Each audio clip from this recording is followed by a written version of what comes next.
What's up, everybody? Welcome to our first lesson on all things voice, vocal technique, singing. Yes. So today we're going to start with something pretty foundational, which is alignment. Alignment is just good posture for singing. Why is good alignment important? Well, there's a couple of reasons beyond just, having a healthy spine. One of them is to be able to breathe well for singing. Try breathing well with really bad posture. If I slump over in my chair like this and I try to take a good breath, well, I'm pretty limited in how much my lungs can expand because there's not a lot of room. But if I sit up straight and if I have good alignment, my ribs can expand, everything can expand, I can take a much better breath. So that is one of the most important reasons that we need to have good alignment. Another reason is to keep the whole body engaged. Your entire body is your instrument, which is something we're going to be talking about a lot. If I were to kind of lean back in my chair like this and sing well, I wouldn't have a lot of energy. But if I sit up like this and try to sing well, I've got a lot more energy in my body because my whole body is supporting my sound. A third very practical reason that you're going to want to have a good alignment is to keep from fainting. Some of you may have heard of those horror stories of students who have stood on risers for too long and locked their knees and they fainted. Why? Because when you lock your knees, it cuts off the circulation that goes all the way from your feet to your brain. When I'm standing in a moment, you will see what it means to have good alignment that doesn't lock your knees because you're not going to want to faint. I don't think. I wouldn't. So there are three parts to good alignment: head over heart, heart over pelvis, and pelvis over feet. Let's look at what this looks like in a standing position. With your head over heart, you're going to want to have your head directly in the center of your body, not leaning forward like this, not leaning back. If you were to lean back against a wall with your head touching the wall and your back flat, your head would actually be behind the line that we want to go through the center of the body. Then we want our chest or our heart lined up with our hips. We're not going to be pushing to one side. If you were to pop your hip and kind of lean to the side like this, your heart would actually be slightly to the left or to the right.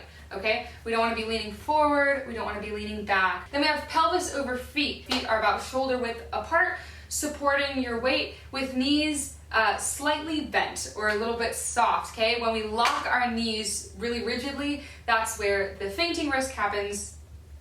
You don't want that to happen to you. Head over heart, heart over pelvis, pelvis over feet with that line running straight through the body.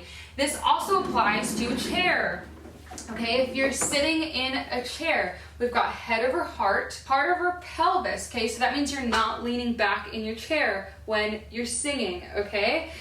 We need you sitting on the edge of the chair, and then you want pelvis over feet as best as you can. Now, this usually means that your feet should be touching the floor. So depending on your height, you may need to adjust how far forward or back you're sitting in the chair. For me, based on my height, I need to be sitting pretty far forward in the chair to get my feet to bear at least some of my weight. The most important thing when it comes to alignment is the ability to get a good breath, okay? So you gotta align yourself in a way, head over heart, heart over pelvis, pelvis over feet, so that you've got space for your lungs to expand, and we'll talk more about that when we get to breathing. So I love this image because it shows you all the good and bad things that can happen with your posture. When you're standing, obviously make sure that the shoulders aren't pulled back or pulled forward. Everything's just elongated, not rigid, not tight, not tense like military pose, but very elongated but still relaxed, okay? So you are going to want to keep a line going through the center of the body, stay flexible, keep the feet grounded. You're not going to want to arch or slouch any part of the body. Obviously, don't lock your knees. We've talked about this.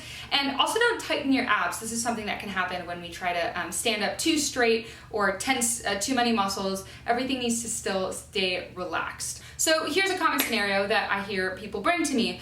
This person has terrible posture, but a really, really good voice.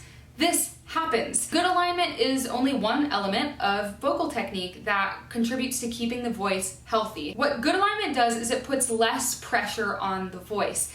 Think about it. When your head is in this position or your body's out of alignment, all of that pressure can kind of tend to go onto where the vocal folds are. Less pressure on the voice, especially over the long run, means safer and healthier singing. This means that you're less likely to get injured. Something that I want to bring up is that perfect alignment isn't always possible. Okay, well then why are we talking about it?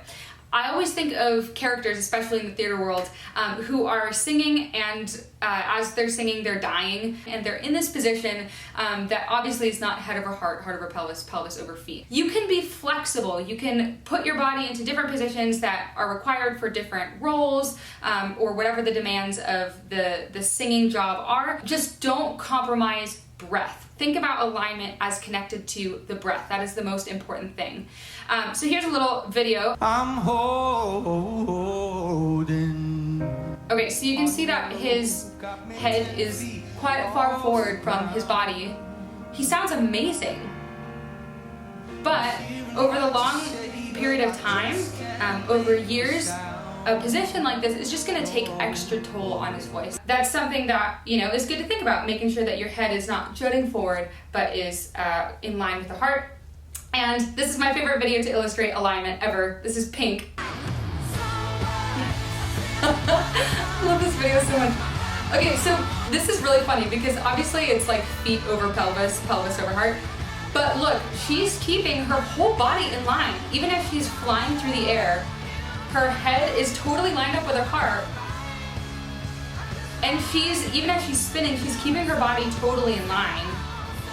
And her whole body is connected, which is how she's able to keep such a strong and consistent sound, even as she's flipping through the air. A great example of somebody who's in an unconventional singing position, but is still keeping their mind on good alignment and a good breath flow. So now it's your turn. You're gonna go watch one of a few videos, and you're gonna talk about maybe the good or the bad things that you notice about their alignment. Remember, head over heart, heart over pelvis, pelvis over feet.